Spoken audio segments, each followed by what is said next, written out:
స్తుతి ఆరాధనా ఆరాధనా స్తుతి ఆరాధనా ఆరాధనా స్తుతి ఆరాధనా.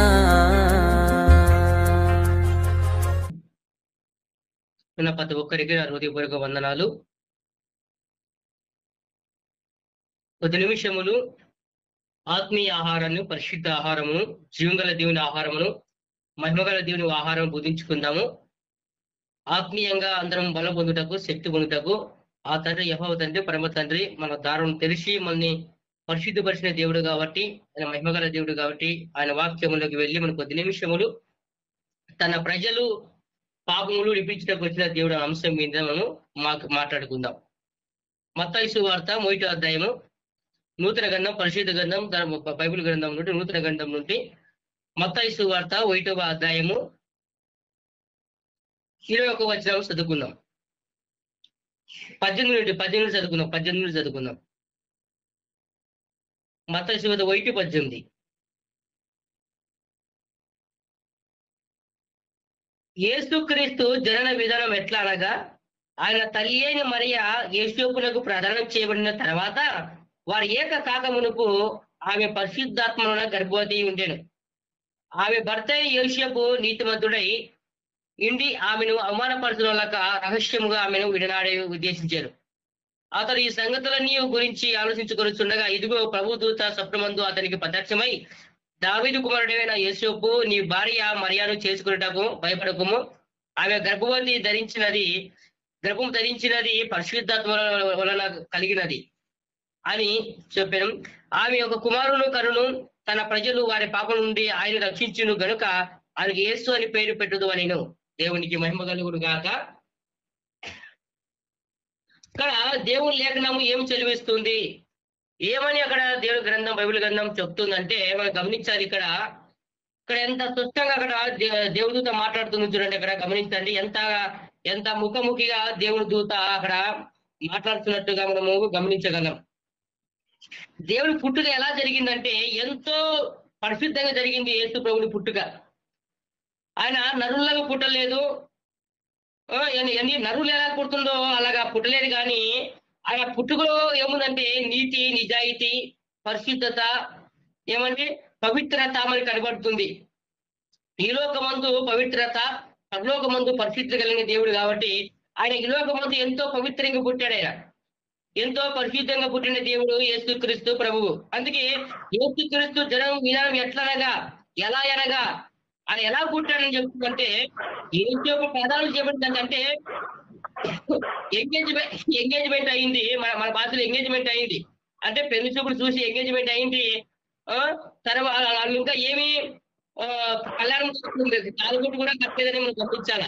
ఏమి కాలేదు, ఈ లోకాంతరంగా ఏది తెలియదు. కానీ మొత్తానికి అయితే దేవుని యొక్క ఆత్మ వలన ఆమె గర్భవతిగా ఉండేది. అంటే ఆల్రెడీ ఏమో గర్భవతిగా ఉంది మరియా. అంటే దేవుని ఆత్మ ఆల్రెడీ ఆయన పుట్టింది, పరిశుద్ధాత్మ ఆయన పుట్టింది కాబట్టి ఆమె గర్భవతిగా ఆల్రెడీ ఉంది. అందుకే భర్త యోసేపు నీతిమంతుడయ్యి ఆమె అవమానించలే, ఆమె ఎగతాళి మాట్లాడలే, ఆమె ఎంగగా మాట్లాడలే. నువ్వు అలాంటి దానివి, నువ్వు ఇలాంటి దానివి, నువ్వు అలా ఉన్నావు, నువ్వు ఇలా ఉన్నావు, నువ్వు పాపిస్తురాలివి, నువ్వు ముందుగానే ఏ వ్యక్తితో పాపం చేసినావు, ఏ వ్యక్తి సేవించినావు, నువ్వు దుర్మార్గురాలివి, ఆ పుట్టుకోవాడు నాకు సంబంధం లేదని అన్నట్టుగానే మాట్లాడలేదు. అక్కడ మరి ఎలా మాట్లాడుతున్నాడంటే ఆయన నీతిమంతుడే ఆమెను రహస్యంగా వినడానికి, రహస్యంగా అంటే జరిగింది ఎట్లా జరిగిపోయింది ఏదో మనకు తెలియదు అని, అది తెలియదు కాబట్టి రహస్యంగా వినాలనుకున్నాడు. ఆయన రహస్యంగా వినాలి, వెళ్ళిపోవాలి, నేను వద్దు, ఆమెతో నేను సంసారం చేయడము కరెక్ట్ కాదు. నా పెద్దలు, మా నాయకులు, అధికారులు వచ్చి నన్ను కొడతారు, తిడతారు, అవమానిస్తారు, నన్ను చంపేకి కూడా రెడీగా ఉంటారని చెప్పి యోసేపు అక్కడ భయపడి ఏం చేశాడంటే వినాలనుకున్నాడు. కానీ ఆమెను చంపాలనుకోలేదు, కొట్టాలనుకోలేదు, తిట్టాలనుకోలేదు. ఆమెను ఎంతో అవమానించలేదు. కొందరు ఏం చేస్తారు, స్థలం అయితే చిన్న విషయం తెలియగానే ఆ ఊర్లంతా తెలిసింది ఆ విషయం. భార్య భర్తగా తాగొచ్చి భర్త ఊరంతా చెప్పిట్టాడు. ఏ చిన్న ఫోన్ లో మాట్లాడతారో లేదు ఏదో మాట్లాడతారో ఇనిపస్తే ఏం చేస్తారండి అమ్మాయిలు పడతానికి నిందించడానికి వాళ్ళు మందు తాగొచ్చి వాళ్ళు అపవిత్రంగా ప్రవర్తించి మంచి వారిని చెడ్డవారి వాళ్ళు పకడం చేసే వాళ్ళు కూడా ఉన్నారు చాలా మంది ఆ అబ్బాయిలు గాడుచు. కాబట్టి అలా చేయలే ఆయన, రహస్యంగా అది ఎవరికి తెలియకుండా ఎవరికి చెప్పకుండా ఆయన ఎందుకంటే నేను వెళ్ళిపోవాలా వద్దు నాకు అనుకున్నాడు, అంతేగాని ఆయన ఆయన మంచిగానే ఉన్నాడు, ఆయన దేవుని మహిమ కలిగి. అందుకే ఆయన భర్త యోసేపు నీతిమంతుడు అయ్యాడు.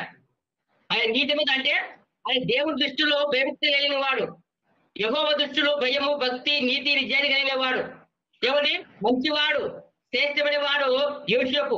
అంటే అక్కడ ఆయన కూడా పాపానికి దాసులే ఉండలేదు, ఆయన నేరానికి దాసులే లేదు. పాపిష్టులైతే పాపాత్ములైతే ఖచ్చితంగా ఆయనను అవమానపరుస్తారు, ఖచ్చితంగా ఆయనను కొడతారు. ఒక తాడుబోతైనా, ఒక వ్యభిచారి అయినా, ఒక నరహంతకుడైనా, ఒక విగ్రహదాయకుడైనా, ఒక అబద్ధికుడైనా, ఒక మోసగాడైనా, ఒక లంచగొండైనా, ఒక మూర్ఖుడైనా, ఒక అవివేకైనా, ఒక వేషగాడైనా ఖచ్చితంగా ఆమెను అవమానపరిచేవాడు, కొట్టేటోడు, తిట్టేటోడు, ఆయన బతుకులు ఒడ్డుపాలు చేసి నాశనం చేసేవాడు యోసేపు. కానీ అలాంటి వాళ్ళు చేస్తారు, యోసేపు అలా చేయలేదు. యోసేపు ఎందుకు చేయలేదంటే ఆయన అక్కడ అంటారు కదా, యోసేపు నీతిమంతుడై. అందుకే చూడండి, నీతిమంతులు మంచివారు భార్య పట్ల గాని పిల్లల పట్ల గాని అనుమానం ఉండదు. అనుమానము సూర్యుడు అనుమానం వచ్చినప్పటికీ రహస్యంగా ఉన్నాడు, కానీ ఆయన బహిరంగంగా ఏం చేయలేదు, ఆయన్ని నిందించలేదు, బహిరంగంగా ఆమెను ఎలా పట్టాలో తిట్టలేదు, రహస్యంగా నీ వద్దు అనుకున్నాడు, వదిలేనుకున్నాడు, అంతే. అందుకే ఎంత గొప్ప పుట్టుక ఎలా జరిగిందంట, మనం ఎలాగ పుట్టామో అలా పుట్టలేదు, ఎంతో పవిత్రంగా పుట్టిన దేవుడు యేసుక్రీస్తు. యేసుక్రీస్తు ఎంత పవిత్రంగా ఎంతో మంచిగా పుట్టిన దేవుడైనా ఆయన పుట్టుకలో పరిశుద్ధత, మరణలో పరిశుద్ధత, నడకలో పరిశుద్ధత, పడకలో పరిశుద్ధత, అరికాలు మొదలుకొని నన్నెత్తరకు మహాపవిత్రుడు మహాపరిశుద్ధుడు యేసుక్రీస్తు ప్రభు. ఎందుకు అంత నీతికి పుట్టాడంటే ఆయన దేవాది దేవుడు కాబట్టి, మహాదేవుడు కాబట్టి, జీవంగల దేవుడు కాబట్టి, జీవాధిపతి కాబట్టి ఆయన పుట్టుక అంత గొప్పగా ఆయన పుట్టాలనుకున్నాడు, ఆయన అలాగా పుట్టాడు. దేవుని మహిమ కలిగి. ఎందుకంటే మనుషుల్లాగా మనకు భార్య భర్త కలిస్తే పుడితే ఇంకా తేడా ఉంటుంది. ఇప్పుడు భార్య భర్త తమదము దేవుడు పెట్టాడు, యెహోవా తండ్రి పరమ తండ్రిగా ఉన్నప్పుడు యేసు ప్రభు పెట్టాడు. ఎవరికి? ఆదాము భార్యకి పెట్టాడు. మీరు భార్య భర్తగా ఏకంగా పెళ్లి చేసినాను, మీరు ఏకంగా అంటే మొట్టమొదటి కళ్యాణము ప్రపంచ లోకంలోనే మొట్టమొదటి కళ్యాణం కూడా చేశాడు, సృష్టికర్త చేసిన మొట్టమొదటి పెళ్లి యెహోవా తండ్రి పరమ తండ్రి ఆకాశం ఆకాశం పట్టదారు తండ్రి భయంకరుడు ఆశ్చర్యకరుడు నిత్యులకు తండ్రి దేవుడు ఆత్మకు దేవుడిగా యెహోవా మొట్టమొదటి పెళ్లి పెట్టాడు. కనుక ఆయనకి యేసు పేరు పెట్టుదురు. చూడండి, అంటే ఆయన ఎందుకు వచ్చాడంటే ఆయన ప్రధానంగా ఆయన ఒక కుమారుడు కనును తన ప్రజలు వారి పాపం నుండి ఆయనే రక్షించును. అంటే ఆయన ప్రజలు ఎవరంటే కొత్త ప్రకారంగా యేసుక్రీస్తు ప్రభుని ఎవరైతే సొంత రక్షకుడిగా, ఆత్మ రక్షకుడిగా, జగత్ రక్షకుడిగా, లోక రక్షకుడిగా ఎవరైతే సృష్టికర్త నమ్మి సృష్టిస్తారో వారే ఆయన ప్రజలు అనుకుంటాం మనందరం కదండి. కానీ అలా లేదు, ఆయన తన ప్రజలు ఎవరు? ఆదాము భార్య మొదలుకొని తన కుమారులు మొదలుకొని తన కుమార్తెలు మొదలుకొని ఏమండి వాళ్ళ కుమార్తెలు అబ్రహాం సంతానం, ఇస్సాకు సంతానం అండి, ఏమండి మోసే సంతానం కావచ్చు, యెహోషువ సంతానం కావచ్చు, రాజులు కావచ్చు, శతాధిపతులు కావచ్చు, అధికారులు కావచ్చు, మంత్రులు కావచ్చు, ముఖ్యమంత్రులు కావచ్చు, ప్రధానులు కావచ్చు, ఏమండి శతాధిపతులు కావచ్చు, న్యాయాధిపతులు కావచ్చు, ఏమండి పాపులు కావచ్చు, దుష్టులు కావచ్చు, ఎవరైనా కాబట్టి ప్రతి మనిషి యేసు ప్రభుని కుమారుడు కుమార్తె, యేసు ప్రభుడు బిడ్డ, ఆయన ద్వారా ఆయన కొడుకులు పుట్టిన వాళ్ళు మన అందరం. అది కానీ 1:26, 27 వచ్చి పక్కన ఆయన కొడుకు ఆయన స్వరూపాన్ని మన నరువుని సృష్టించుకున్నాడు, నిర్మించుకున్నాడు, తయారు చేస్తున్నాడు. కాబట్టి అందుకు ఏ దేవుడైతే నరువులు సృష్టించినాడో, ఏ దేవుడు నరువులు తయారు చేసినాడో ఆ దేవుడు వచ్చి ప్రాణం పెట్టాలి ప్రతి మనిషికి. ఏమండి ప్రజలు పాపలు ఉండిపోయారు, అపవాది తొత్తులయ్యారు, అపవాది దాసులయ్యారు, అపవాది క్రియలు చేస్తున్నారు. కాబట్టి ఇట్లా చెడ్డ క్రియలు చేసి వారిని నీతిమంతుడనే దేవుడే పుట్టి వాళ్ళ పరిశుద్ధులుగా చేయాల. ఎవరు చేసే శక్తి బలం ఎవరికి లేదు, ఆ సామర్థ్యం ఎవరికి లేదు, ఆ మహిమ ఎవరికి లేదు, ఆ కీర్తి ఎవరికి లేదు, ఆ ప్రభావం ఎవరిలో లేదు, ఒక యేసు ప్రభువులో ఉంది. ఆయన నిజమైన సృష్టికర్త, నిజమైన ఆత్మలకు తండ్రి గారు, నిజమైన దేవుడు గారు, సర్వలోక దేవుడు తండ్రి కాబట్టి ఆయనకి ఆ బాధ వేదం ఉంది. కాబట్టి అందుకైనా నా ప్రజల్ని విడిపించడానికి ఆయన ఏం చేశానంటే ఆయన ఒక కుమారుని కనును ఎవరు కట్టారంట దేవుడు చెప్తారు అక్కడ, నేను యోసేపు నీకు పుట్టివే కుమారుడు ఎంతో గొప్పవాడని చెప్తున్నాయి దేవదూతలు. ఆమె మరియమ్మ నువ్వు భయపడుకో అని చెప్తున్నాయి ఇక్కడ. ఎంత గొప్పగా చూడండి, ఎంత చూడండి, నీ భార్య మరియను చేసుకునేటప్పుడు భయపడకము. ఆ యొక్క గర్భం ధరించినది పరిశుద్ధాత్మ వలన. ఎలా ధరించిందట? పరిశుద్ధాత్మ వలన ధరించింది. సో ఎంత గొప్ప పుట్టుక కదండి యేసు ప్రభుది. ఎంత చేతులు ఎవరైనా పుట్టారని ప్రపంచంలో ఎవరు పుట్టలేదు వరకు. మాకు భార్య భర్త కలిస్తేనే దేవుడు సృష్టి ధర్మం అదే. దేవుడు పుట్టి మీద సృష్టి ధర్మం అదే. భార్య భర్త కలిస్తేనే పిల్లలు పుట్టాలా. అది లవర్స్ అయినా భార్య భర్తలైనా ఎవరైనా కావాలి ఉతుకుంగా. ఏమండి పిల్లలు భార్య భర్త మగ స్త్రీ పురుషులు కలిసినప్పటికీ దేవుడు యెహోవాని గర్భఫలం ఇస్తాడు. బైబిల్ చెప్తారు యెహోవా గర్భఫలం ఇస్తాడు, పిల్లలు పుడతారు, అది వేరు. కాబట్టి దేవుడి గర్భఫలం మీద ప్రతి ఒక్కరికి. కాబట్టి ఇక్కడ దేవుడే ఎలా పుట్టాడండి? దేవుడే కుమారుడు పుట్టాడు. ఇది వండర్ఫుల్, ఇది బిగ్గెస్ట్. ఇదెంతో ఆత్మీయతకి సంబంధించింది, ఎంతో పవిత్రకి సంబంధించిన యేసు పుట్టుక. ఆయన పుట్టుక ప్రతి ఒక్కరికి ఆదర్శం. ఆయన పుట్టుక ప్రతి ఒక్కరికి రక్షణ, నిత్య జీవం, స్వర్గం ఇవ్వడానికైనా ఆయన వచ్చాడు. అందుకే ఆయన ఒక కుమారుడు కనును తన ప్రజలు వారి పాపం నుండి ఆయనే రక్షించారు. ప్రజలందరూ ఎవరంటే పాపంలో ఉన్నారంటే ప్రజలందరూ. ఎలా ఉన్నారండి ప్రజలందరూ? ఎందుకు దేవుడు దేవుడి ద్వారా పంపించి ఎందుకు యోసేపుకు బలపరుస్తున్నాడు, మరియమ్మ బలపరుస్తున్నాడంటే ఇదిగో మరియమ్మ చాలా పవిత్రాలు, పుణ్యమురాలు, ఆమె కన్యకే, నేను పుట్టబోతున్నాను, దేవుడు నీ పుట్టబోతానని చెప్పేసి దేవుడు ఇదిగో దేవదూత నేనా నా దాసుడా నువ్వు పోయి చెప్తే దేవుడు కొన్ని వేల కోట్ల దేవదూతలో ఒక దేవదూత వచ్చి అక్కడ ప్రభు ఒక మర్మాన్ని చెప్తుంది. ప్రభు ఒక పుట్టుకుని గురించి సాక్షి ఇస్తుంది దేవదూత. దేవుడు మహిమ కలుగుడుగా. అదే నీ దేవుడు ఒక గొప్పతనం, యేసు బాబు గొప్పతనం అది. సో యేసు ప్రదానం చేయబడిన తర్వాత సో వారు ఏక కాకములు అంటే ఏ పాపములు చేయలేదు, ఏ నేరగాడు చేయలేదు. కానీ అప్పుడు పరిశుద్ధాత్మలో ఆమె గర్భవతిగా ఉంది ఆల్రెడీ. ఆమె గృహంలో ఉన్నప్పుడే, ఆమె ఆడుకుంటా, ఆమె తిరుగుతున్నప్పుడే, ఆమె ప్రయాణం చేస్తున్నప్పుడే ఆమె ఆల్రెడీ ఎప్పుడు ఉందో ఎలా ఉండదంటే దేవుడు యొక్క ఆత్మ పరిశుద్ధాత్మ దేవుడు పరిశుద్ధాత్మ ముట్టినాడు, ఆమె గర్భవతిగా అయ్యాడు. దేవుడు యొక్క ఆత్మ ఆమెలోకి ప్రవేశించింది. ఆ ఆత్మే శిశువుగా యేసు ప్రభువుగా ఆయన మారిపోయాడు 9 నెలల 10 నెలలకి. హల్లెలూయా. ఆయన చూడండి, నువ్వు భయపడకు, ఎంత గొప్పగా చూడండి. అయితే ఈ సంగతులను గురించి ఆలోచించుకొనుచుండగా ఇదిగో ప్రభు దూత స్వప్నమందు అతనికి ప్రత్యక్షమై దావీదు కుమారుడైన యోసేపు, ఎంత గొప్పగా చూడండి. ఎవరు కుమారుడైనా? దావీదు కుమారుడు. అలాగే దేవుడు దావీదు పట్టణంలో పుట్టబోతున్నాడు కాబట్టి ఆయన దావీదు కుమారుడైన అంటే మంచి వంశంలో పుట్టాడు యేసుక్రీస్తు ప్రభువు అండి. ఆయన దావీదు అండి యూదుడు, యూద వంశంలో ఆయన పుట్టాడు. దావీదు వంశంలో ఆయన పుట్టాడు, రాజుల వంశంలో ఆయన పుట్టాడు, గొప్ప వంశంలో ఆయన పుట్టాడు. అందుకే దావీదు కుమారుడు యోసేపు నీ భార్యను మరియాను చేర్చుకునేటకు భయపడకు. ఎందుకు భయపడతావు? ఎందుకు ఏడుస్తున్నావు? ఎందుకు విడనాలను చూస్తున్నావు? ఎందుకు రహస్యంగా విడనాలను ఎందుకు పయం చేస్తున్నావు? వద్దు, నీ భార్య నిజమైన కన్యక, నీ భార్య నిజమైన ఏ పాపం చేయని పవిత్రాలయ్యా నీ కన్యక, నీ భార్య అన్నట్టుగా ఈ మరియమ్మ గురించి సాక్ష్యమిస్తుంది దేవదూత. హల్లెలూయా. చూడండి, ప్రభు దూత. చూడండి, ప్రభు దూత అంటే దేవుడు దూత అని అర్థం. అంటే దేవుడు కుమార్తెలని అర్థం. అంటే మన పుట్టక ముందే, నరులు పుట్టక ముందే కొన్ని వేల కోట్ల దేవదూతలతో ఆరాధించబడుతున్న దేవుడు యేసుక్రీస్తు ప్రభు, స్తుతించబడుతున్న దేవుడు యేసుక్రీస్తు ప్రభు, పూజించబడుతున్న యెహోవా తండ్రి, పరమ తండ్రి. అలా సైన్యుడు అది యెహోవా యుద్ధసూరుడు, మహాసూరుడు. అది ఆల్రెడీ కొన్ని వేల కోట్ల దేవతలతో మధ్య ఆరాధించబడుతున్న దేవుడు ఆయన. ఆయన తర్వాత నరుని స్త్రీని భూమిని చేశాడు, ఆదము నుండి భార్యను. హల్లెలూయా. చూడండి, ఆమె యొక్క కుమారుడు కనులు చూడండి పరిశుద్ధాత్మ వలన కలిగినది. ఎవరి వల్ల? మనుషుల వల్ల కలిగేది కాదు, నీ వల్ల కలగలేదు. ఇది మీ తండ్రుల వల్ల కలగలేదు, మీ పిల్లల వల్ల, ఎవరి వల్ల కలగలేదు నాన్న, దాని వంశం వల్ల కలగలేదు. ఇది ఎవరి వల్ల కలిగింది? పరిశుద్ధాత్మ వలన కలిగింది ఇది అని చెప్తున్నాడు క్లారిటీగా. దూత బలపరుస్తున్నాడు, స్థిరపరుస్తున్నాడు. ఏమి క్లారిటీగా నువ్వు భయపడకు, వడక్కు, జరక్కు. ఎవరెవరు అనుకుంటారేమో, అయ్యో నా భార్య ఇలా గర్భవతి అనేసింది, నాకు ఎంగేజ్మెంట్ అయింది, నువ్వు నేను పెళ్లి చూపు చూసే ఎంగేజ్మెంట్ అయింది కదా, నువ్వు ఓయిటి కాలేదు కదా, పెళ్లి కాలేదు, మాకు శోభనం కాలేదు కదా, నువ్వు అని భయపడకూడదు అని బలపరుస్తుంది దేవదూత. ఎవరిని? యోసేపుని, దావీదు వంశంలో పుట్టిన యోసేపుని. హల్లెలూయా. చూడండి, అందుకే చూడండి, తన ప్రజలు, ఎవరు ప్రజలు? మనందరము అండి, ఒక్క దేవుని ప్రజలు మనందరం.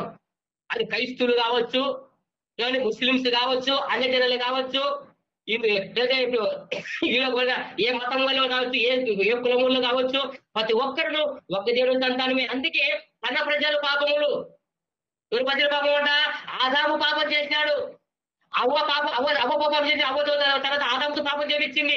ఆదాము పాపం మోసినాడు, అవ్వ పాపం మోసినాడు. వాళ్ళ కుమారుల పాపములు, వాళ్ళ కుమార్తెల పాపములు, వాళ్ళ తరములు పాపములు ఇలా మోసుకుంటూనే ఆయన మోస్తూనే ఉన్నాడు. ఆయన మోయడానికి దిగి వచ్చాడు. ఆయన అది మన పాప భారం ఆయన మీద గోపడి ఉంది. యెషయా గ్రంథం మన పాపం ఆయన మీద యెహోవా దండం మోపడింది. అది ఎప్పుడు మోపడింది? యెషయా గ్రంథంలోనే మోపడింది.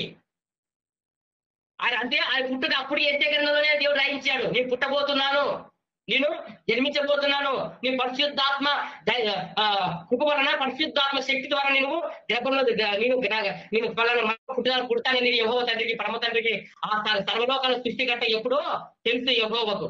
ఆయన పుట్ట గురించి ఆయన తెలుసు. నీ ఎలా పుడతాడో ఆయన తెలుసు, నీ ఎలా మరణిస్తాడో ఆయన తెలుసు, ఎలా చంపేస్తాడని తెలుసు.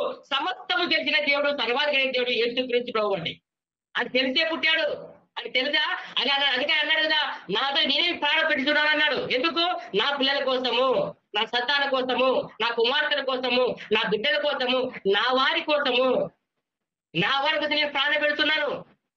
ఎందుకంటే సమస్త జనులకు దేవుడు నేనే ఉన్నవాడను అనుమానను. నేనే దేవుడు, ఏక దేవుడు లేడు, మీకు ఎవరు లేడు, ఏక ఆదరణకర్త సృష్టికర్త లేడు, మీ పరిశుద్ధాత్మ నేనే, ఏక దేవుడు త్రియేక దేవుడు నేనే. నేనే, ఆయనే మన కోసం ప్రాణం పెట్టాలండి. అందుకని వచ్చాడు కిందికి. ఆయన ప్రాణం తిరిగి లేదు, ముక్తి రాజా స్వర్గానికి వెళ్ళిపోయాడు. హల్లెలూయా. చూడండి, ఆయన రక్షిస్తాడు. ఎక్కడ నుండి రక్షిస్తాడు? పాపం నుండి రక్షిస్తాడు, శాపం నుండి రక్షిస్తాడు, దోషం నుండి, కీడు నుండి, వ్యభిచారం నుండి, నరహత్య నుండి, విగ్రహదారం నుండి, దొంగతనం నుండి, మానభంగం నుండి, ఏమంటే ఏ పాపం ప్రజలు చేస్తున్నారో వారి పాపాలన్నీ వారి మోయటకు వచ్చాడు. వారి పాపాలను తీసివేయటకు వచ్చాడు, కొట్టివేయటకు వచ్చాడు. ఏమది అంటే అందుకే కదా మీ పాపను ఎప్పుడు జ్ఞాపకం చేసుకోవాలని యెహోవా తండ్రి ఎందుకన్నాడంటే, ఇదిగో యేసు ప్రభు పుట్టుక తీసుకొని యేసయ్య పుట్టబోతున్నాడు కాబట్టి, యేసయ్య వస్తాడు కాబట్టి ఆ సరైన యెహోవా తండ్రి ముందుగా చెప్పాడు, మీ పాపని జ్ఞాపకం చేసుకున్నాను. ఎందుకు చేసుకోకూడవా? ఇంత దుర్మార్గంగా, ఇంత అవివేకంగా ప్రభుత్వాలు కావచ్చు, నాయకులు కావచ్చు, ఇంత దుర్మార్గంగా ప్రజల్ని నాశనం చేస్తుంటే, ప్రజల్ని అంతం చేస్తుంటే, వరువులు కులపించుతో వాళ్ళు తప్పుకుంటుంటే నువ్వేంటి ప్రభు ప్రజలకు పాపములు నీ జ్ఞాపకం చేసుకుని అంటావని మనం అనుకోవచ్చు. ఎందుకంటే తన పిల్లలు, తన వారు, తన సంకల్పం చొప్పున, తన ఆది సంకల్పం చొప్పున అది పుట్టబోదని తెలుసు కాబట్టి దేవుడికి యెహోవా తండ్రి రెండు మరణము నేను వస్తాను, మరణించకు వస్తాను అని ఆయన మొయికి రాకుండా తెలుసు కాబట్టి దేవుడికి అందుకైనా యెషయా గ్రంథంలో మాటనైనా పలికాడు. చూడండి, గమనించండి అక్కలారా, అమ్మలారా, అయ్యలారా, దేవుని యొక్క ప్రేమ, దేవుని యొక్క త్యాగము, దేవుని యొక్క మరణము ఎంత గొప్పదో, ఎంత మహిమగల దేవుడు. చూడండి, మన పిల్లలు చేసే పాపాలు, నీ పితృలు చేసిన పాపాలు, మీ అన్నదమ్ములు చేసిన పాపాలు, మా అమ్మడాలు చేసిన పాపాలు, మా పితృలు చేసిన పాపాలు, మా పెద్దలు చేసిన పాపాలు, మీ పెద్దలు చేసిన పాపాలు, అట్లు యావత్తు సృష్టి ప్రజలందరూ చేసిన పాపాల నిమిత్తమైనా మరణించడానికి వచ్చాడు ఆయన. ఆయన పుట్టాడు, ఆయన దిగి వచ్చాడు, దేవాది దేవుడైనా, ఆయన మహా ఉగ్రుడు, ఆయన కోపం వస్తే నిమిషం మాత్రం ఏం చేస్తారో తెలుసు. అంత భయంకరుడైన, అంత ఆశ్చర్యకరుడు, అంత ఆలోచనకర్త, నిద్రపోతాడు, సమాధానకర్త, బలమైన దేవుడు, అంత బెగిస్తి గాడు, ఒళ్ళు గాడు, ఏమండి నిజమైన రక్షకుడు, నిజమైన దేవుడు ఆ యెహోవా తండ్రి ఎలా వచ్చాడు చూడండి. ఎంత ఆయన పుట్టుక చూడండి. ఆయన పుట్టుక ఆశ్చర్యం అవుతుందండి. ఆయన పుట్టుకనే గొప్ప మరము ఉంటుంది. మనం గొప్ప దేవుడు నమ్ముకున్నాం. మన ఎంతో గొప్ప దండులం మనందరం యేసు ప్రభువుని నమ్ముకున్నాం. మనందరము గొప్ప దండులము. అందుకే శ్రమలు వచ్చినా, కష్టం వచ్చినా, ఏదో చిన్న తప్పులు చేసినప్పుడు మన దేవుడి వద్దకు ఉంది విడిపోకూడదు మనము. ఎందుకంటే మనం నిజమైన సృష్టికర్తను ఆరాధిస్తున్నాం, నిజమైన ఆరాధిస్తున్నాం, సృష్టికర్తను ఆరాధిస్తున్నాం. హల్లెలూయా. గమనించాలా, అర్థం చేసుకోవాలి, దేవుని యొక్క మర్మాన్ని మనం తెలుసుకోవాలా, దేవుని యొక్క త్యాగాన్ని మనం అర్థం చేసుకోవాలా. చూడండి, ఎట పుట్టాడైనా చూడండి, మనం చెప్తాను చూడు, పాపం నుండి ఆయన రక్షించడానికి గనుక ఆయనకు యేసు అని పేరు పెట్టుదు నేను ఏం చెప్తున్నా దేవదూత అక్కడ, నాయనా యేసేపు నీ భార్యకి పుడతాడే ఆయన ప్రభువు, ఆయన లోక రక్షకుడు ఆయన, అందరికి ప్రభువు ఆయన, అందరికి రక్షకుడు ఆయన, అనంత రక్షకుడు ఆయన. కాబట్టి నువ్వు భయపడకు, దివ్యపడకు, వేసపడకు, ఏది నీకు ఏ హాని నీకు రాదు. నేను ఎవరు నిందించారు, నేను ఎవరు తిట్టారు, నీకు ఎవరు ఎంగిలి పోయిన మగానా, ఎందుకంటే నీ ఇట్లా భార్య చేసుకున్నావు, నేను ఇలాంటి భార్య చేసుకున్నావు అన్నారు నిన్ను. ఎందుకంటే దేవుడు మీ తరపున పుట్టబోతున్నాడు కాబట్టి. పరిశుద్ధాత్మ ద్వారా ఏమో గర్భవతి ఉంది, మహిమగల దేవుని ఆత్మ ద్వారా, శక్తిగల ఆత్మ ద్వారా, యెహోవా ఆత్మ ద్వారా గర్భవతి ఉంది. కాబట్టి నువ్వు భయపడకు. చూడండి, ఇంకేమన్నాడు చూడండి, ఇదిగో ఏమైనా ఆయనకి యేసు అంటే రక్షకుడు, రక్షించువాడు. పాపం నుండి ఏవే పాపములో ఉన్నారో ప్రజలు, ఏమేమి దుర్మార్గంలో ఉన్నారో ప్రజలు, వారి పాపములను కదా అందుకని నిజమైన రక్షకుడైనా, రక్షించకు వచ్చిన దేవుడు. ఇంక వేరొక రక్షకుడు లేడు. అనంత రక్షకుడు, అనాథ రక్షకుడు, జగత రక్షకుడు, ఆత్మ రక్షకుడు, నిజమైన రక్షకుడు, నిజమైన కాపురి యెహోవాయే రక్షకుడు. కాబట్టి ఆయన ఎలాగొచ్చాడంటే నరుడుగా జన్మించాడు. ఏమండి ఎలా కూర్చాడైనా నరుడుగా జన్మించాడు. ఎంత గొప్ప దేవుడు, ఎంత గొప్ప ప్రజలు ఎంత పుణ్యం చేసుకున్నారండి. లేదంటే ప్రతి ఒక్కరు చచ్చిపోవడం, ఇప్పుడు చచ్చిన ప్రతి ఒక్కరు నరకని పోవాలా ఇమీడియట్ గా ఏంటి, ఇమీడియట్ గా ఆ దేవదూతలు చేసి నరకని వీళ్ళు పోవాలా. కానీ దేవుడు ఏం చేశాడంటే, అయ్యో నా పిల్లలు దాన్ని తగరు, అది సహించలేరు, అది భరించలేరు, అలా ఓడవలేరు, నేను అది నృష్టిపరడానికి గంతరపాలుగా నేను నరకం చేస్తే నేను నా పిల్లలు చేయాలంటాడు దేవుడు. నా పిల్లలు చేయలేదు నేను, అందుకే ఆయన వచ్చాడు, దిగి వచ్చాడు. నా బిడ్డల కోసం నేను చేయలేదే, నరుల కోసం నేను చేయలేదు కదా. నిజమే ఆదాము పాపం చేశాడు, ఆ గతికమే పాపం అయినప్పటికీ నేనేం చేశానంటే వారి పాపలు మోయటం నేను దిగి వస్తానన్నాడు దేవుడు. ఎంత గొప్పది, ఎంత కరుణమైన, ఎంత దయమైన యేసు ప్రభుని. అందుకే సృష్టి ప్రజలందరూ యేసు ప్రభుని అంగీకరించాలా, స్వీకరించాలని. సృష్టి ప్రజలందరూ ఆయన జనన మరణ పుడుతున్న రక్షణ వచ్చింది తెలుసుకొని నిజమైన వైపు తిరగాల, సృష్టికర్త వైపు తిరగాలండి. అదే మన ప్రతి మానవుడికి విధి, అదే కథ, అదే ధర్మం, అదే న్యాయం. చూడండి, పేరు పెట్టుతున్నా నేను ఇదిగో కన్యక గవ్వదు కుమారును కనును ఆయనకి హిమాలయాలు పేరు పెట్టుదురు. ఏమంటే వల్ల యేసు పేరు హిమాలయాలు అంటే దేవుడు మాకు తోడు అని అర్థం. అంటే సృష్టికర్త దిగి వచ్చినాడండి. నా కుమారుడు కానీ యావత్తు సృష్టిని చేసిన సృష్టికర్త ఈయనే. ఆదాము చేసింది ఆదాము నుండి, అవ్వను చేసింది అవ్వ నుండి సమస్తము చేసేవాడు ఆయనే. కొన్ని వేల కోట్ల దేవదూతలు చేసింది ఆయనే, సర్వలోక ప్రజలు చేసింది ఆయన, ఇప్పుడు చేస్తుంది ఆయనే. ప్రతి ఆడ మనిషికి, ప్రతి అక్క, ప్రతి చెల్లెకి భార్య కలిగిన వారికి గర్భఫలం ఇస్తుంది ఆయనే. ఆయన గర్భం చెప్పుకుంటే ప్రతి అమ్మాయి, ప్రతి అక్క, ప్రతి చెల్లెలు వడ్రాలుగా ఉండాల్సిందే. వడ్రాలను ఇల్లాలు చేయవాడు ఆయనే. సంసారం చేయగల సంసారంగా మార్చేవాడు ఆయనే. ఆయన తండ్రి యెహోవా, పిల్లలు సర్వలోక తండ్రి అయిన దేవుడు, సర్వ ప్రజల దేవుడు యెహోవా గర్భఫలం ఇచ్చేవాడు ఆయన. వేస్తే గర్భఫలం వీళ్ళ ఎవరికి ఆ శక్తి మహిమలు ఎవరికి లేవు ప్రపంచంలో, ఆయన తప్ప.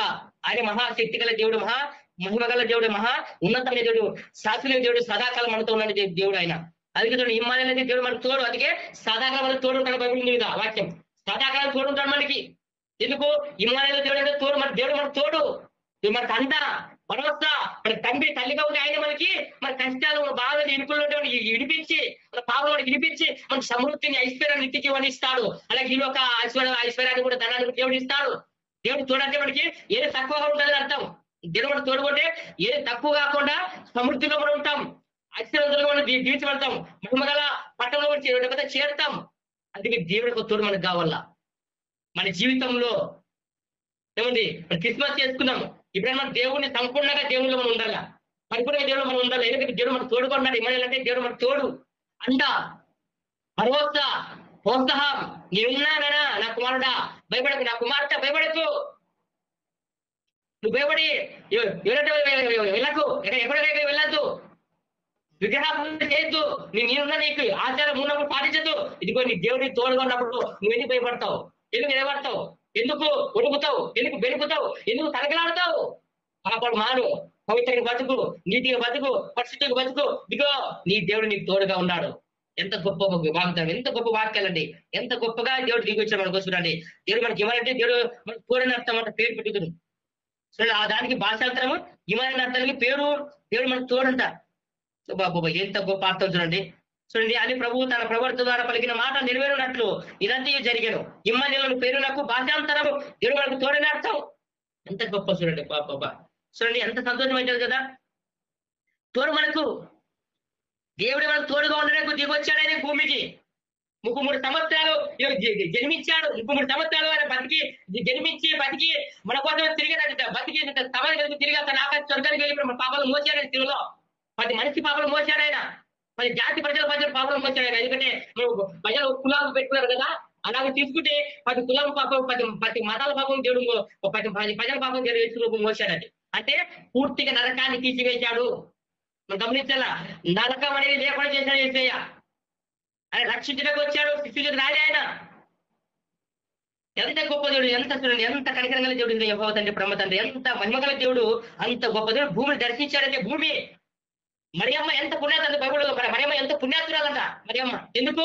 తండ్రి యెహోవా తండ్రిని ఆయన చేసిన, మరియాన్ని చేసిన దేవాదేవుడు పుట్టినాడు ఆయన గర్భం వల్ల. మరియాన్ని చేసిన ఆయనే, ఆయన గర్భంలో పుట్టింది దేవుడు. చూడండి, ఆయన తోడుగా ఉన్నాడు, మా మరియాన్ని తోడుగా ఉన్నాడు, గర్భంలో తోడుగా ఉన్నాడు. గర్భములో ఆయన ఎంతో ఉమ్మునీరులో బతికాడు, ఏసు గొప్పగాడు మనలాగే. ఉమ్మునీరులో జీవించాడు, ఉమ్మునీరులో బతికాడు, ఉమ్మునీరు ఊపిరి తీసుకున్నాడు, ఉమ్మునీరులో ప్రాణం పోసుకున్నాడు, ఉమ్మునీరులో ఆత్మ ధరించుకున్నాడు. మనలాగే ఆయన కూడా బయటకు వచ్చాడు. చూడండి, అది పుట్టుకంటే. మనం పుట్టుకోవాలంటే అది. కానీ మనం పుడుతున్నది దేవుడు పెట్టిన, అదిగో దేవుడు పెట్టిన సంతోషమే. కానీ పాపంతో పిల్లలకి అనేటువంటి అది వేరు. కానీ పరిశుద్ధంగా నీతి నిజాయితీగా పవిత్రంగా పుట్టిన నిజ దేవుడు యేసు ప్రభు ఒక్కడే ప్రపంచంలో లోకానికి ఎవరును లేరు. అటువంటి సామర్థ్యం ఎవరికి లేదు, అతని బలం ఎవరికి లేదు, అతని త్యాగము ఎవరు లేదు, అతని ప్రేమ దయ ఎవరికి లేదు. ఎందుకంటే ఓనల్ గాడ్ జీసస్ గారి మధ్య ఉంది ఆ త్యాగము, ఆ పాపాలు క్షమించే గుణము, ఆ మంచితనము, ఆ పరిశుద్ధత, నీతి నిజాయితీ అన్ని యేసు ప్రభు నందే ఉన్నాయి. ఆమె చూడండి బాగా గమనించండి. మళ్ళీ చూడండి ఇంకో వాక్యం చదువుకుందాం చూడండి. లూకా సువార్త 2:8-9 చదవండి. చూడండి లూకా సువార్త చెప్తున్నాడు అక్కడ. ఎందుకు వచ్చాడంటే ఆయన, ఆ దేశమందు కొందరు గొర్రెల కాపరులు పొలంలో ఉండి రాత్రి వేళ తమ మందను కొనుచుండగా ప్రభు దూత వారి ఎత్తుకు వచ్చి నిలిచారు. ప్రభువు మహిమ వారి చుట్టూ ప్రకాశించిన వారికి మిక్కిలి భయపడి. అయితే ఆ దూత భయపడబడి, ఇదిగో ప్రజలందరికీ కలగబోగు మహా సంతోషకరమైన సువార్తమానము నేను మీకు తెలియజేస్తున్నాను. దావీదు పట్టణంలో రక్షకుడు మీ కొరకు పుట్టి ఉన్నారు. ఈయన ప్రభువైన క్రీస్తు. దేవునికి మహిమ కలుగును గాక. ఆమేన్. చూడండి ఇక్కడ కూడా ఆ దేశములో కొందరు గొర్రెల కావాలి ఏం చేస్తున్నారండి, పొలంలలో చేనులలో వాళ్ళు జీవనాన్ని సాగిస్తున్నారు. వాళ్ళు గొర్రెలు కాచుకుంటున్నారు. వాళ్ళు వాటిని పోషిస్తున్నారు. ఎందుకంటే వాళ్ళు వాటిని పోషిస్తే అవి వాళ్ళని పోషిస్తాయి. ఎందుకు? డబ్బులు ఇస్తాయి. అవి బాగా మంచిగా తయారు చేస్తే డబ్బులు ఆస్తి సమకూరుతాయి. కాబట్టి అందుకే వాళ్ళు ఏం చేస్తున్నారు, నైట్ వేళ గొర్రె కాపులు అక్కడ వాటిని మేపుతున్నారు. ఎందుకు? వాళ్ళ సంపాదన కోసము, వాళ్ళ ఆస్తి కోసము, వాళ్ళ అంతస్తు కోసము, వాళ్ళ డబ్బుని పెంచుకోవడానికి కోసము. ఆమె కానీ వాళ్ళు గొప్ప వాళ్ళు అయినారు. అక్కడ దేవుని యొక్క ఆత్మ చూడండి, వాళ్ళకు ఒక మంచిగా వర్తమానం వచ్చింది. అక్కడ ప్రభు దూత వారి యొద్దకు నిలిచి వచ్చింది. వచ్చి ఏం చెప్తుంది? ప్రభు దూత వారి యొద్దకు వచ్చి నిలిచి, నేను ప్రభువు మహిమ వారి చుట్టూ ప్రకాశించినందున వారు మిక్కిలి భయపడేది. ఎంత భయపడినారు? మిక్కిలి అంటే ఎక్కువ, అధికంగా, ఎక్కువ, బిగ్గెస్ట్ గా మిక్కిలి భయపడ్డాడంట. అంటే మామూలుగా ఒక భయపడడం వేరు, మిక్కిలి భయపడేవాడు. చాలా భయపడ్డాడు, చాలా వేదపడ్డాడు. ఏంటప్పా ఇలాగే జరిగింది, ఎప్పుడు జరగలేదే, ఇంతవరకు మేము సృష్టి మొదలుకొని ఇన్నాళ్ళు చూస్తున్నాం కదా, ఎప్పుడు ఇలాగ దేవుడు చూస్తా దిగిరావడం చూడలేదే అని వాళ్ళు విభ్రాంతి కూడా అయ్యారు. ఆ విభ్రాంతులకి భయం పుట్టింది, ఒడుకు పుట్టింది. అయినప్పటికీ ప్రభు దూత వాళ్ళని బలపరుస్తుంది. అక్కడ ప్రభు దూత వారి ఎందుకు వచ్చి భయపడకూడదు ఎందుకంటే భయపడితే వాళ్ళు దేవుడు ఒక మాట వినలేరు. అక్కడ భయపడితే దేవుడితో చెప్పే మాటలు వినలేరు. యెహోవా తండ్రి చెప్పిన మాటలు వాళ్ళు ఆ దేవుడితో వాళ్ళకి సున్నగా ప్రకటించలేదు. అందుకే వాళ్ళు భయపడకుండా దేవుడు బలము శక్తిని వాళ్ళకి ఇచ్చాడండి. వాళ్ళు ఎలాగో వాళ్ళు భయపడే పారిపోవాలి చిన్నవాళ్ళు. కానీ బైబిల్ కన్నా ఆత్మ ప్రకారంగా వాళ్ళు ఖచ్చితంగా ఉండాలా, నిలబడాలా, నిలిచి దేవుడు యొక్క వాక్యం వాళ్ళు వినాలా, దేవుడు యొక్క మాట వినాలా, దేవుడితో చెప్పే మాట వాళ్ళు ఖచ్చితంగా వినాల్సిందే. కాబట్టి ఆ మర్మం ఆ తెగ జరగాలి. కాబట్టి దేవుడు అక్కడ ఏం చేశారంటే వాళ్ళు ఉట్టుకుండా భయపడకుండా దేవుని భూతులు భయపడకుండా వాళ్ళు ఆడే నిలిచి ఏం చేశారంటే అక్కడ వాళ్ళు అక్కడ ప్రభు చెప్తున్నారు, ప్రభు దూతతో యెహోవా దూత చెప్తున్న మాట అక్కడ వాళ్ళు విన్నారు. చూడండి, అది పరలోకం నిత్య జీవం దిగి వచ్చిన దూత, అది స్వర్గం నుండి దిగి వచ్చిన దూత ప్రభు దూత. అంటే తన యెహోవా తండ్రి వద్ద నుండి దిగి వచ్చిన దూత అది. చూడండి, అంటే దేవుడు పుట్టు గురించి చెప్పుకొచ్చింది దూత అక్కడ. హల్లెలూయా. మత్తయి సువార్తలో అలా వచ్చింది, ఇక్కడ ఉన్న అలాగే కనిపిస్తుంది. చూడండి, ప్రభు మహిమ వారి చుట్టూ ప్రకాశించినందున వారు మిక్కిలి భయపడి. చూడండి ఏమని చేశారండి, ప్రభు యొక్క మహిమ ఎక్కడైందండి, దేవుడు ఎక్కడో ఉన్నప్పటికీ ప్రభు యొక్క మహిమ వారి చుట్టూ ప్రకాశించిందట. ఎంత గొప్ప చూడండి, ఎంత మహిమగల దేవుడు ఎంత అంటే ఆయన మహిమతో నూరు పోల్చలేమండి.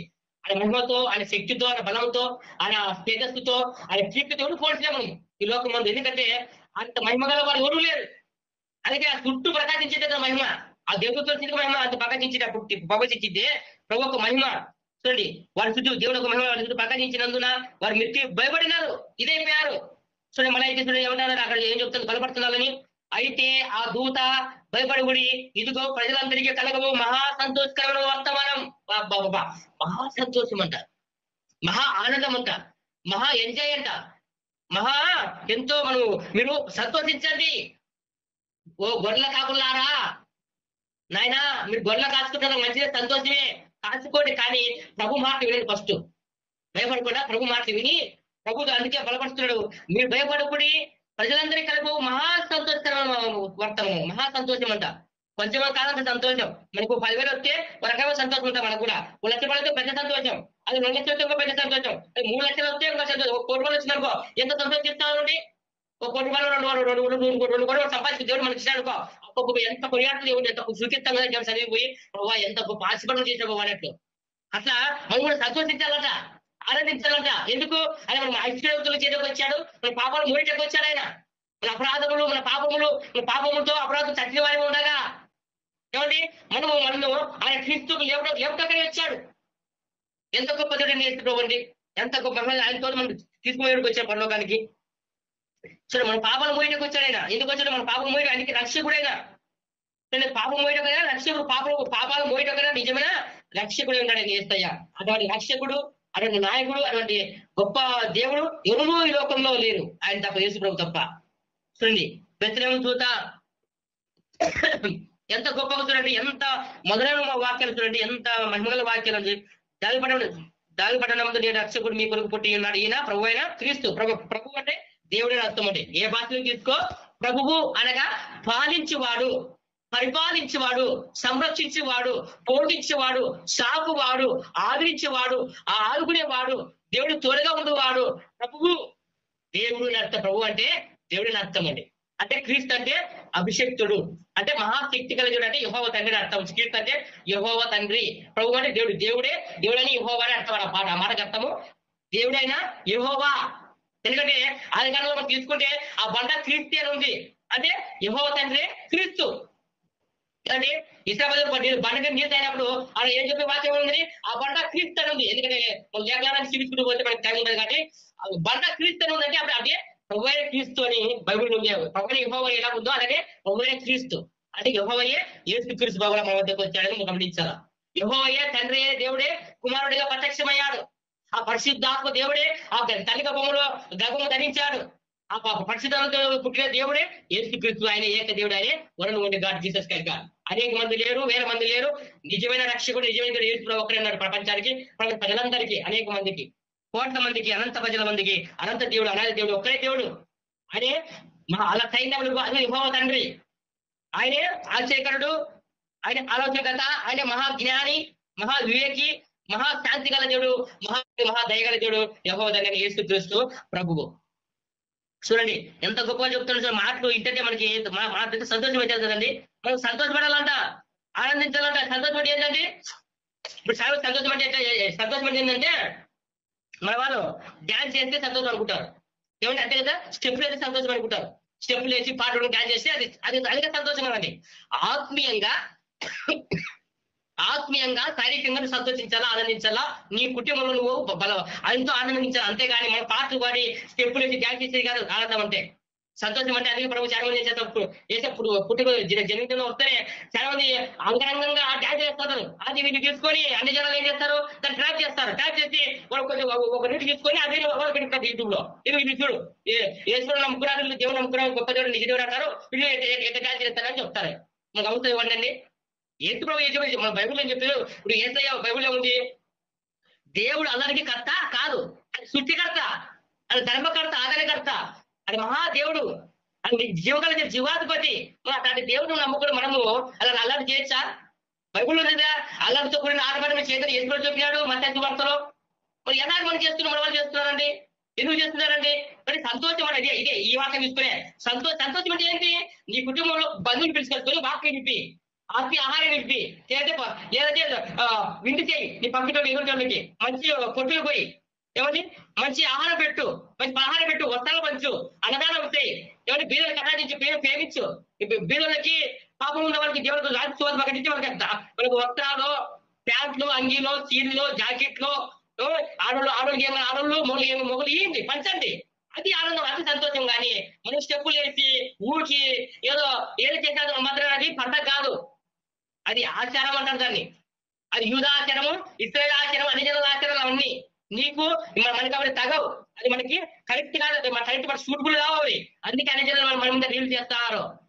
మనం రీల్ చేసి వాళ్ళు ఏదాలుగా వాళ్ళు పెట్టుకున్నారు యూట్యూబ్లలో. కాబట్టి గమనించాలి, అర్థం చేసుకోవాలి, తప్పండి. సంతోషం అంటే ఏంటి? నీ అంతకు నువ్వు సంతోషించాలి కుటుంబంలో, అంతేగాని నువ్వు బయటకు వచ్చి ఊర ప్రారంభం చేసుకొని సంతోషించేది కదా, అది కరెక్ట్, అది క్రిస్మస్ కాదు, అది తప్పు. ఆయన మహాపరిశుద్ధుడైన మహా నిశ్చలకమైన దేవుడైనా, ఆయన అల్లరికి కర్త కాదు, ఆయన మహా సృష్టికర్త, సర్వలోకాల సృష్టికర్త అయినా, సర్వాధికారి అయిన దేవుడైనా, సర్వ జగతి దేవుడైనా, సర్వశక్తి అయిన దేవుడు యేసుక్రీస్తు ప్రభు. ఆచమాచ కదా ఆయన అంటే. చూడండి దాని పడి నేడు రక్షణ అంటే నేడంటే ఇప్పుడు ఇప్పుడే అంత స్పాట్ పుట్టాడని అర్థం. నేడు రక్షకుడు అంటే అంత స్పాట్ ఆ రాత్రి వేళ గొర్రెల కాపుల మధ్య ఆయన పుట్టబోతున్నాడు అని పస్తుల బాగులైనా పుట్టబోతున్నాడు అనేది క్లారిటీ. అంటే అది నేడంటే ఇప్పుడే అర్థం అని. నేడే రక్షకుడు ముగ్గురు పుట్టుకున్నాడు అంటే అంత స్పాట్ ఇప్పుడే ఆ రోజే అర్థంగా. అందుకే మనకు డేట్ లేదు. ఎందుకంటే దేవుడు పుట్టుకోలేదండి.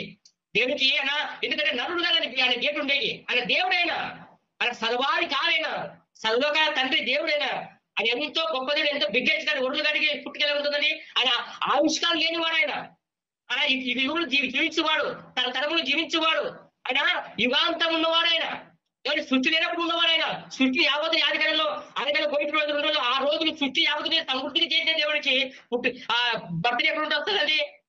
ఆమె కాబట్టి బర్త్డే లేదు ఆయనకి మహా సృష్టికర్త ఆయన. ఏదో మన సంతోషానికి ఏదో ఒక రోజు ఫిక్స్ అయిన వాళ్ళు ఇవాళ డిసెంబర్ 20 పెట్టారు, అంతేగాని బైబుల్ పరిశుద్ధ గ్రంథం మహావేద బైబుల్ ప్రకారంగా డిసెంబర్ తారీఖు కాదు, డిసెంబర్ 20 తారీఖు కాదు అది. ఎందుకంటే మనం గమనించాలి, అర్థం చేసుకోవాలా. ఆయన పుట్టుకను మనము చేసుకున్న సంతోషం ఆనందమే, దాంట్లో ఏమి పాపంగా తప్పు కాదు. ఎందుకంటే ఆయన ఎట్లయితే పుట్టినాడు, రక్షకుడుగా పుట్టినాడు.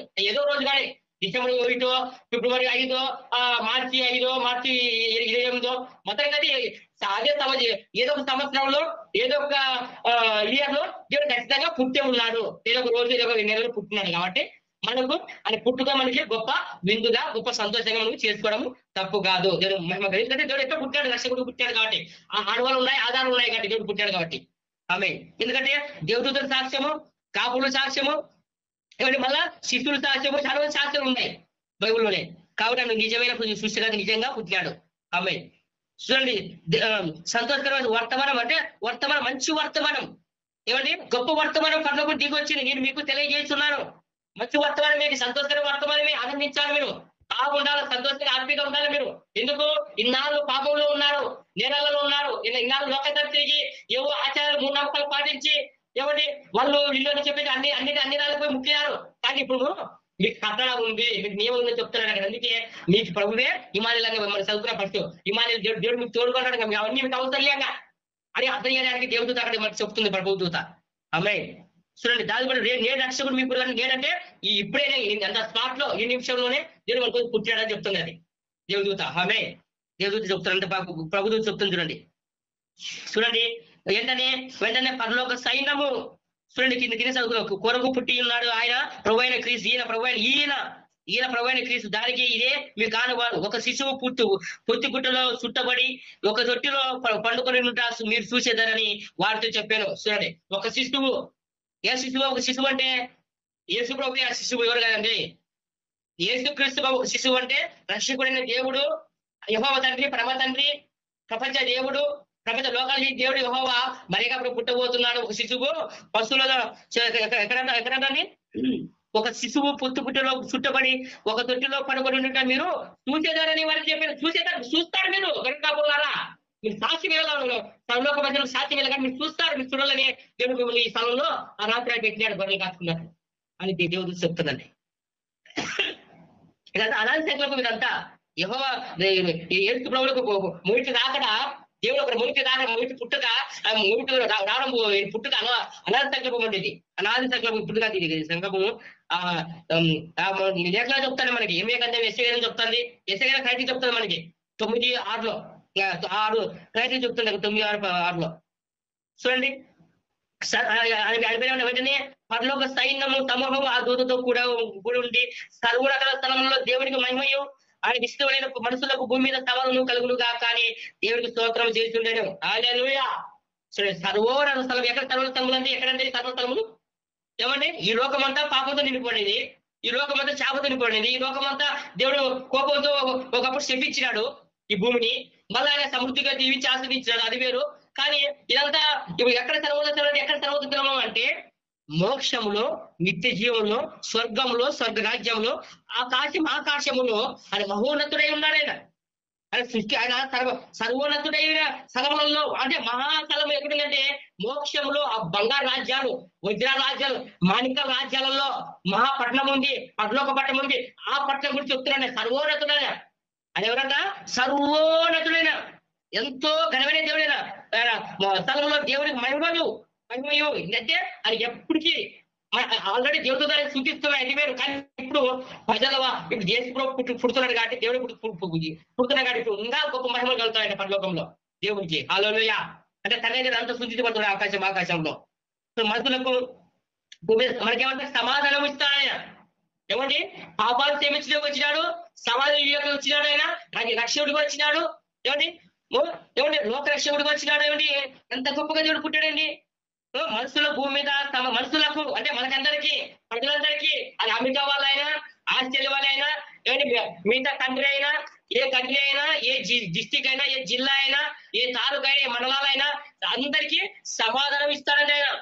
ఏమంటే భూమి మీద సమాధానం అది సమాధానమును కలుగుగా కానీ దేవుడికి స్తోత్రం చేసి ఉండడు. అంటే సమాధాన కర్త ఆయన. ఏమంటే సమాధానం ఇచ్చి దేవుడు ఆయనే, శాంతిని ఇచ్చి దేవుడు ఆయన, ప్రేమించేవాడైనా, కరుణించేవాడైనా, దీవించేవాడు ఆయనే, ఆశ్చర్యమైన ఇచ్చేవాడైనా, నిత్య జీవాన్ని ఇచ్చే దేవుడు కూడా ఆయన. ఎందుకంటే ఆయన పుట్టుకలోనే అంత పరిశుద్ధత, నీతి, నిజాయితీ దాగి ఉంది కాబట్టి ఆయన నిజమైన అన్నత దేవుడు, లోకరక్షకుడని మనం గ్రహించాలి. ఆ ప్రజలందరూ తెలుసుకోవాలండి. నా ఇండియా ప్రజలు కావచ్చు, నా భారతదేశ ప్రజలు, నా ఇండియా ప్రజలు కావచ్చు, మిగతా ఏ దేశ ప్రజలైనా ఏసే పుట్టుక అంత గొప్పదని గమనించాలా. ఏసే మరము అంత గొప్పది. ఆయన పుట్టుకలో ఎంతో మరము దాగి ఉంది. ఆయన ప్రజలను ఆయన విడిపిస్తాడండి. ఆయన ప్రజలను ఆయన ఏం చేస్తాడా? విడిపిస్తాడు. ప్రతి శాపం నుండి, కోపం నుండి, శాపం నుండి ఇమ్మానుయేలు గారి తోడుగా ఉండి ఆయన దేవుడి తోడుగా మనకు నడిపిస్తాడు. అందుకే 33 సంవత్సరాలు ఆయన యేసుడు మనకు అందరూ శిష్యులకు తోడుగా ఉండి ఆయన నడిపించి వాళ్ళతో సంఘాలు కట్టించి ఆయన తిరిగి తన స్వర్గానికి, ఇంటి జీవన స్వర్గానికి వెళ్ళిపోయాడు. ఆయన వెళ్ళిపోయి ఇంకా గొప్ప సంఘాలను కట్టారండి. అలా కాబట్టి మనం కూడా మన పాపాలతో మనం సత్యమైన ఉన్నాం ఒకప్పుడు, ఇప్పుడు చేస్తున్నాం, నమ్ముకున్నాం, ఎంత గొప్పవాళ్ళు మనతో మనం చేస్తున్నాము. కాబట్టి మనం ఆ భక్తిని, ఆ నీతిని, ఆ నిజాయితీ, మొదటి విశ్వాసం, మొదటి భక్తిని, మొదటి దేవుడు మన పెట్టిన ఆసక్తిని కొనసాగిస్తూ ముందు కొనసాగిపోదాము. మన భక్తులు మన జీవితం మార్చుకొని ఒకవేళ మార్గం నడుస్తూ మన జీవితం ప్రభుత్వం అప్పగించుకొని మనం నిత్యము దేవుడి సన్నిధిలో ఆనందిద్దాము. ఎందుకంటే మన పాపాలను మరణించి ఆయన ముందు బతికి తిరిగి లేచి తన స్వర్గానికి, నిత్య జీవానికి, పరలోకానికి వెళ్ళిపోయాడు. ఆ సమస్త ప్రజల పాపాలను మోల్చాడు ఆయన. సమస్తానికి దేవుడు, సర్వలోక దేవుడు, సర్వలోకాల తండ్రి యేసుక్రీస్తు ప్రభు ఇటువంటి వాక్యములు, పరిశుద్ధ వాక్యములు దేవుడు దీవించి ఆశీర్వదించును గాక. Amen. God bless you all.